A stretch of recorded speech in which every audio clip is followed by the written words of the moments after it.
یاد رکھیں کہ ایک دعا ہے برائے حفظ، وہ دلائل النبوہ للبیہقی میں بھی ہے، اور آج کل چھوٹے چھوٹے فضائل قرآن کے جو رسالے ہیں ان کے پیچھے بھی بزرگوں نے چھاپ دی ہے۔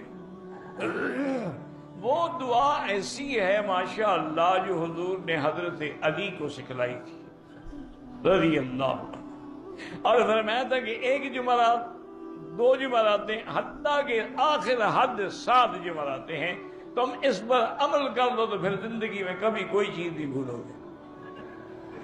حضرت علی فرماتے ہیں کہ میں نے تو صرف 3 راتیں پڑھی اور اس کے بعد سے لے کر آج تک میں کوئی ایک لفظ بھی نہیں بھولا۔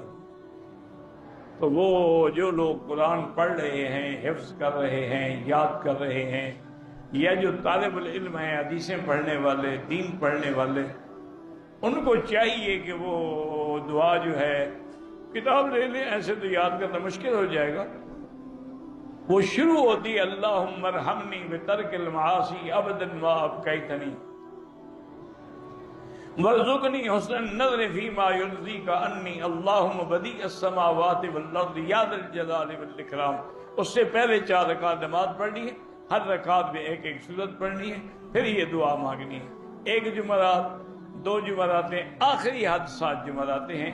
تو جو عمل کر لیتے ہیں نا جی، ہمارے ہاں تو مدرسوں میں پہلے اہتمام تھا، جو تحفیظ القرآن کے مدرسے تھے نا، تو استاد سب بچوں کو پہلے یہ دعا پڑھاتے، جمعرات 7 بیٹھ جاتے تھے اور پھر 2 3 بچے کھڑے کر کے وہ منزل پڑھ لیتے، پھر دعا پڑھاتے تھے۔